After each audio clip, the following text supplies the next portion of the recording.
ఇది మనకు CC road అండి. ఇట్లా ఇది మనకి బిల్డింగ్ ఏదైతే కనబడుతుందో ఈ బిల్డింగ్ ఇది డబల్ రోడ్ ఆనుకొని ఉంటుంది. దాని తర్వాత ఈ ట్యాంక్ వాటర్ ట్యాంక్ ఉంది కదా, ఇది కూడా డబల్ రోడ్ ఆనుకొని ఉంటుంది. దీనికి 100 మీటర్ల దూరమేనండి మనకి ఈ బిల్డింగ్ ఉంది కదా, ఇది డబల్ రోడ్. ఇదేమో సీసీ రోడ్డు. ఈ బిల్డింగ్ కూడా 100 మీటర్లే ఉంటుంది మనకు. ఓకేనా.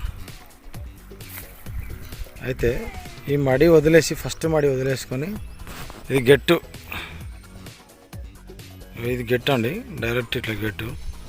ఇప్పుడు అక్కడ స్తంభం లెక్క ఉంది కదా, ఆ స్తంభం కాంచి ఇట్లా ఉండి ఆ తాడి చెట్టు వరకు అక్కడ బోర్ ఉంటుందండి. ఫుల్ వాటర్ పరంగా అంటే ఇలాంటి ఇబ్బంది అయితే లేదండి. ఈ బోరు ఓకేనా. వాటర్ అయితే ఫుల్.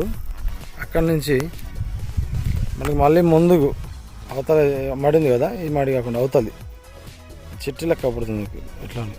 ఈ బోర్ తర్వాత మడి, ఆ మడి నుంచి ఇట్లా వైట్ ఇది ఓన్లీ గ్రీనరీ కాకుండా వైట్ ఇది ఇట్లా చక్కగా ఇట్లా. ఇది మనకి ఎంట్రన్స్ అండి. ఇది మనకు చాలా ఎంట్రన్స్. ఇది ఎంట్రన్స్ నుంచి ఇది మనకు ఇది ఎకరం 20 గుంటలు మాత్రమే. వాటర్ అయితే ఫుల్ ఉంటుందండి. ఇప్పుడు మనం ఆ చెప్పిన డబల్ రోడ్డు ఎట్లా అంటే మీకు గుండాల మోత్కూరు అట్లా వెళ్ళిపోతుంది. సాయిల్ పరంగా మాత్రం సాయిల్ మిక్స్డ్ సాయిల్. ఇది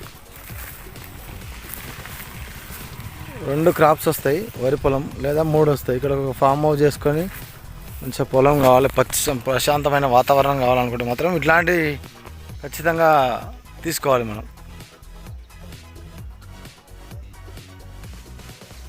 ప్రశాంతమైన వాతావరణం కట్టుకోవచ్చు. ఇంట్లో దగ్గర ఏ నైట్ అయినా వచ్చి ఉండొచ్చండి మనం ఫ్యామిలీతో సహా. పిక్నిక్ లెక్క సండే కానీ లీవులు ఉన్నప్పుడు ఖచ్చితంగా రావచ్చండి. ఓకేనా. ఇది మన సైట్ వైట్ ఇదే ఓన్లీ ఇట్లా. ఓకేనా అండి. Thank you.